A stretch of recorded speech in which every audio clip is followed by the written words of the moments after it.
नमस्कार dear students. अपने पशु परिचर का पार्ट बी पढ़ रहे हैं, जिसमें तीसरी क्लास के अंदर आपका हार्दिक स्वागत है। मेरा नाम है मदन स्वामी। अपनी थ्योरी कंप्लीट कर रहे हैं। आफ्टर थ्योरी अपने ऑब्जेक्टिव क्वेश्चंस भी इसके करेंगे। ये एक कंप्लीट कोर्स है। इस कोर्स को करने के बाद में आपके 45/45 क्वेश्चन है वो सही हो सकते हैं। तो चलिए शुरू करते हैं आज की तीसरी क्लास। थर्ड क्लास के अंदर अपने स्टडी करेंगे। हम जनरल पढ़ रहे थे। जनरल के अंदर अपने पशुओं के शरीर का तापमान पहले भी पढ़ा था। वहां पर अपने तापमान प्लस क्रिटिकल तापमान पढ़ा था। यहाँ पर तापमान दोबारा से अपने पढ़ लेते हैं। शरीर का तापमान गाय का कितना होता है 38.5 डिग्री सेल्सियस। भैंस का कितना होता है 38.5 डिग्री सेल्सियस। दोनों का फारेनहाइट के अंदर कितना होगा 101.5 डिग्री फारेनहाइट। फिर भेड़ और बकरी का 5 जोड़ दो 39 डिग्री सेल्सियस होता है। फारेनहाइट में कितना है 102 डिग्री फारेनहाइट। ऊंट के अंदर, ऊंट बड़ा पशु है तो इसमें बड़ा कूलिंग यंत्र है वो लगा हुआ है, इसीलिए 24 से 37 डिग्री सेल्सियस या कम तापमान होता है। 93.2 से 98.6 डिग्री फारेनहाइट। ये थोड़ा सा अलग होता है तो इसीलिए एग्जाम में है वो पूछ लिया जाता है, तो याद रखिएगा। 34 से 37 डिग्री सेल्सियस या 93.2 से 98.6 डिग्री फारेनहाइट। मुर्गी का तापमान 41.7 डिग्री सेल्सियस होता है या 107 डिग्री फारेनहाइट होता है। सुअर का तापमान 39.5 डिग्री सेल्सियस या 102.6 डिग्री फारेनहाइट होता है। आगे देखो, प्रमुख पशुओं की नाड़ी गति याद रखनी। अब जो नाड़ी गति है वो अलग अलग पशुओं में अलग अलग जगह से नाड़ी गति ज्ञात की जाती है। नाड़ी गति क्यों ज्ञात करते हैं? ताकि धड़कन का पता चल सके। अब धड़कन तो अपने हार्ट बीट तो पशुओं की नहीं नाप सकते, परंतु नाड़ियों की गति है वो नापी जाती है। फेमोरल धमनी, मैक्सिलरी धमनी के द्वारा अपने ज्यादातर क्या करते हैं, नाड़ी गति ज्ञात करते हैं। तो गाय जो होती है उसकी नाड़ी गति 40 से 50 प्रति मिनट होती है। भैंस की 40 से 45 थोड़ी सी कम होती है। भेड़ की, बकरी की दोनों की 60 से 80 होती है। ऊंट की 18 से 32। मुर्गी की 200 से 400 होती है। सुअर की 60 से 80 होती है और घोड़े की 32 से 40 नाड़ी गति प्रति मिनट होती है। गाय की देखो 40 से 50, भैंस की कितनी है 40 से 45, भेड़ की कितनी है 60 से 80, बकरी की 60 से 80। ऊंट की 18 से 32 होती है। बड़ा जानवर है, एक बार में ज्यादा रक्त है वो पंप कर देता है। मुर्गी छोटा जानवर है, हार्ट को बार बार बीट करना पड़ता है। 200 से 400 नाड़ी गति प्रति मिनट होती है। सुअर के अंदर 60 से 80 होती है, इसके जितनी भेड़ और बकरी के जितनी। घोड़े में कितनी होती है 32 से 40। घोड़े का तापमान 38 डिग्री सेल्सियस होता है। अब अपनी बात करते हैं प्रमुख पशुओं में श्वसन दर की, रेस्पिरेशन रेट की बात करते हैं। श्वसन दर जो है गाय की कितनी होती है 20 से 25 होती है। नाड़ी गति अलग है, श्वसन दर अलग है। श्वसन दर अपने नाक के आगे हथेली रखकर अपने क्या करते हैं, नापते हैं थुथन के आगे। तो गाय में 20 से 25 है। भैंस की नाड़ी गति 16 से 18 है। भेड़ की 12 से 20 है। बकरी की भी कितनी है 12 से 20 है। 60 से 80 इसके अंदर नाड़ी गति होती है। ऊंट की 5 से 7 ही श्वसन दर होती है। मुर्गी की 15 से 30 श्वसन दर होती है। सुअर की 8 से 18 होती है और घोड़े की 8 से 16 होती है। प्रति मिनट श्वसन दर नापी जाती है। प्रमुख पशुओं का दंत सूत्र आता है यहाँ पर।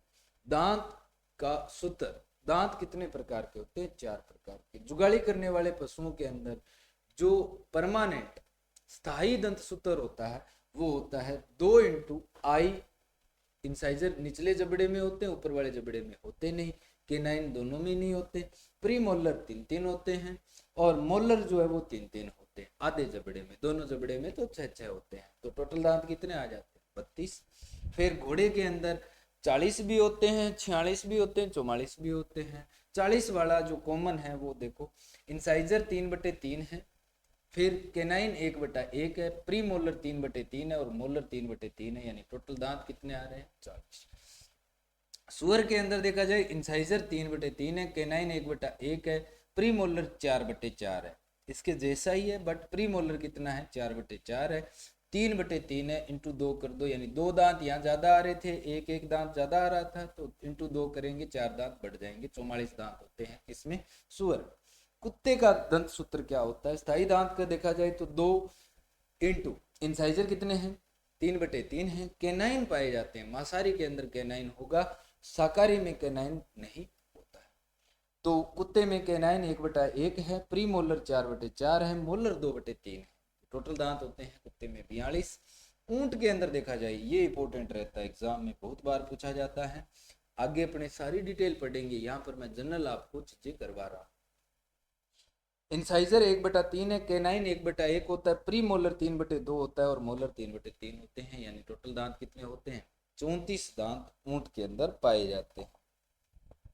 इसके बाद में अपने बात करें तो पशुओं में थनों की संख्या की बात करते हैं। गाय भैंस में 4 थन होते हैं सॉरी, गाय भैंस में 4 थन होते हैं। टिट्स की बात हो रही है।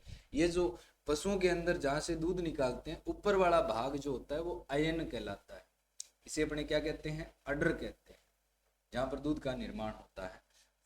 फिर जिनसे दूध शरीर से बाहर आता है उनको अपने थन बोलते हैं। थन जो होते हैं उनकी संख्या अलग अलग होती है, थन को क्या बोलते हैं? टीट्स बोला जाता है। गाय भैंस में कितने हैं? 4। भेड़ बकरी में कितने होते हैं? 2। ऊंट में कितने होते हैं? 4। कुतिया में 10 थन होते हैं, घोड़ी के अंदर 2 होते हैं और सुअर में कितने होते हैं? 14 होते हैं। ठीक है, गाय भैंस में 4, भेड़ बकरी में 2, ऊंट में 4 होते हैं, कुतिया में कितने होते हैं? 10, घोड़ी में कितने होते हैं? 2 और सुअर में कितने होते हैं? 14 थन होते हैं। अब आता है मांस का नामकरण। आपसे पूछे कि गाय का मांस क्या कहलाता है, तो बीफ।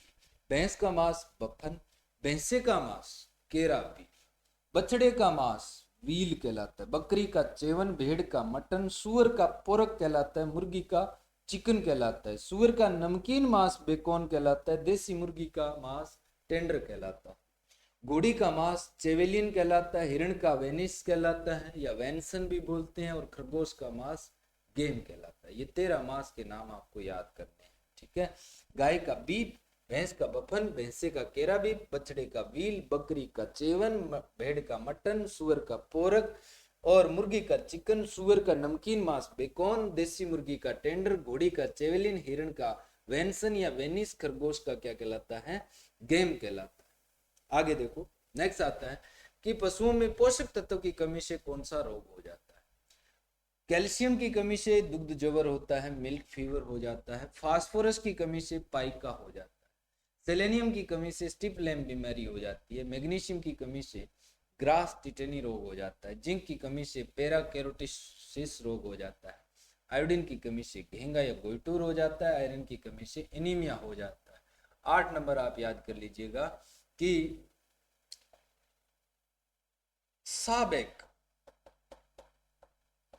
साबेक जो रोग होता है, एंजुटिक रोग होता है, किसकी कमी से होता है? कॉपर की कमी से होता है। साबेक रोग किससे होता है सर? कॉपर की कमी। ये अपनी बुक के अंदर आपको क्वेश्चंस के अंदर मिल जाएगा। एंजुटिक जो डिजीज होता है, पशु है वो भांचे चलने लग जाते हैं, हड्डियां कमजोर हो जाती है, कॉपर की कमी से होता है। नेक्स्ट क्वेश्चन आता है डी हॉर्निंग का। डी हॉर्निंग क्या होती है? कि सींगों की वृद्धि को रोकने के लिए सींग कलिका को निकालना या सींगों को निकालना क्या कहलाती है? डी हॉर्निंग या डिसबडिंग कहलाती है। बछड़े में डी हॉर्निंग की सबसे बेस्ट उम्र कितनी है? 3 से 10 दिन है। इसके लिए क्या प्रयोग करते हैं? तो पोटेशियम हाइड्रोक्साइड का यूज करते हैं, जिसे कास्टिक पोटास या इलेक्ट्रिक डी हॉर्नर या क्लिपर आरी या रबड़ बैंड द्वारा डी हॉर्निंग की जाती है। पोटेशियम हाइड्रोक्साइड जो होता है एक उत्तम वैज्ञानिक और रासायनिक विधि होती है। ठीक है, कास्टिक पोटास जो होता है, इसके विद्युत डी हॉर्नर का तापमान जो है वो 1000 डिग्री फारेनहाइट या 537 डिग्री सेल्सियस अपने रखते हैं। डी हॉर्निंग प्रजनन से भी संभव है, यानी सींग रहित संतान भी प्राप्त की जा सकती है। सींग रहित नर और सींग युक्त मादा पशु का जब क्रॉस करवाते हैं तो अपने को जो संतति मिलती है वो कैसी मिलती है? सींग रहित मिलती है। डी हॉर्निंग या डिसबडिंग के मेथड क्या है? तो सींग हटाना डी हॉर्निंग कहलाता है। छोटी अवस्था में सींग रोदन या सींग कलिका हटाना डिसबडिंग कहलाता है। पहली विधि होती है रासायनिक विधि, जिसे कास्टिक पोटास केओच को कहते हैं। वैज्ञानिक और सर्वोत्तम विधि है, 7 से 15 दिन पर करनी चाहिए। इसमें अपने सोडियम हाइड्रोक्साइड, कैल्शियम हाइड्रोक्साइड और केटुओं का मिश्रण भी यूज करते हैं और एक छड़ बनाते हैं। इस छड़ के अंदर NaOH 42% होता है, COH 14% होता है और 44 रेशियो में रखा जाता है केटुओं को। अब यहाँ पर अपने दाहक सोडा भी यूज कर रहे हैं और कास्टिक पोटास भी यूज कर रहे हैं, याद रखिएगा। ये क्या है? कास्टिक सोडा है। ये क्या है? कास्टिक पोटास है, तो याद रखिएगा। तो दोनों का यूज कर सकते हैं अपने। केओच की भी एक रोड आती है, उस रोड को अपने तब तक घिसते हैं पशु के सींग पर जब तक उससे खून न निकल जाए। तो अपने से पूछा जाता है कि बेस्ट मेथड कौन सा है, साइंटिफिक मेथड कौन सा है, तो वो कौन सी है, रासायनिक विधि है। फिर आता है विद्युत डी हॉर्नर विधि। विद्युत डी हॉर्नर में एक क्या होता है, काबिया होता है, और उस काबिये को अपने क्या करते हैं, गर्म करते हैं। गर्म कितना करते हैं, 1000 डिग्री फ़ारेनहाइट या 537 डिग्री सेल्सियस। उस काबिये को सींग पर कितने देर के लिए रखते हैं, 10 सेकंड के लिए सींग कलिका पर रखते हैं। 3 से 6 सप्ताह की उम्र इसके लिए उपयुक्त होती है। रबड़ रिंग विधि भी होती है, 10 सेंटीमीटर लंबे सींगों पर रबड़ चढ़ाया जाता है। 3 से 6 सप्ताह में डी हॉर्निंग इससे कर सकते हैं। फिर आती है पशु पहचान के तरीके। पशु को आइडेंटिफाई करने के तरीके होते हैं। डी हॉर्निंग के बाद में अपनी बात करते हैं पशु पहचानने के तरीके। तो पशु पहचानने के तरीके में पहला होता है स्थायी तरीका। परमानेंटली अपने उसमें ऐसा पहचान दे देते हैं उसको कि ये कभी भी मिटता नहीं है। तो पहला आता है ब्रांडिंग, ब्रांड बना देते हैं उसको। मवेशी, भैंस, ऊंट की पहचान करने के लिए इसका क्या किया जाता है, प्रयोग किया जाता है। हॉट ब्रांडिलेक्स जांग के निचले हिस्से में लगाते हैं। गर्म जो ब्रांडिलेक्स लोशन होता है उसको जांग के निचले हिस्से में लगाते हैं। और कोल्ड ब्रांडिंग के लिए सूखी बर्फ या द्रव नाइट्रोजन या एल्कोहल का भी प्रयोग करते हैं। ब्रांडिंग दो प्रकार की होती है, गर्म और सूखी। तो नेक्स्ट देखा जाए तो नेक्स्ट अपने क्या करते हैं, टेटू बना देते हैं या गोदना बना देते हैं, गोद देते हैं, टेटुइंग। भेड़ बकरी और नवजात बछड़ों की पहचान करने के लिए प्रयोग करते हैं। मशीन कौन सी यूज करते हैं, टेटुइंग मशीन। कान के अंदर बड़ी नसों के बीच गुदाई है वो की जाती है, सुराग निकाल देते हैं। काले रंग के जानवरों के लिए ये उपयुक्त नहीं है, क्योंकि उनके अंदर तो फिर जब टेटू बनेगा तो वो रंग कैसा डाला जाएगा, काला। 1 से 2 सप्ताह के अंदर टेटुइंग है वो की जाती है। किस में करते हैं, भेड़ बकरी और नवजात बछड़ों को। ईयर नोचिंग, ईयर नोचिंग कान के अंदर क्या करते हैं अपने, ऐसे वी आकार के क्या बना देते हैं, कट लगा देते हैं। ईयर नोचिंग सुअर की पहचान के लिए सबसे बेस्ट मेथड है। कान की सीमाओं पर वी आकार की नोच है वो बनाते हैं। फिर आता है अस्थायी विधि, टेम्परेरी मेथड। ये कुछ दिनों के लिए होता है, बाद में मिट जाता है। तो ईयर टैगिंग जो होती है वो भेड़ के अंदर अपने करते हैं। वूल टैगिंग भी होती है वो भेड़ में करते हैं। खुर टैगिंग जो होती है वो घोड़े के अंदर की जाती है। सींग टैगिंग जो है वो गाय में करते हैं। ऊन टैगिंग जो है वो भेड़ में करते हैं। पंख की टैगिंग जो है वो पोल्ट्री के अंदर करते हैं, पक्षी के अंदर। यह हैचिंग के पहले दिन किया जाता है, पंख टैगिंग। तो ये टेम्परेरी मेथड होते हैं for the identification of animal. तो इसी के साथ ये तीसरी क्लास आपकी कंप्लीट होती है। हम पढ़ रहे हैं पशु परिचर का पार्ट बी, जिसमें अपने सबसे पहले एनिमल हस्बेंड्री का जनरल नॉलेज को ग्रहण कर रहे हैं। एक एक करके अपने सारी चीज़ों तक पहुंचेंगे।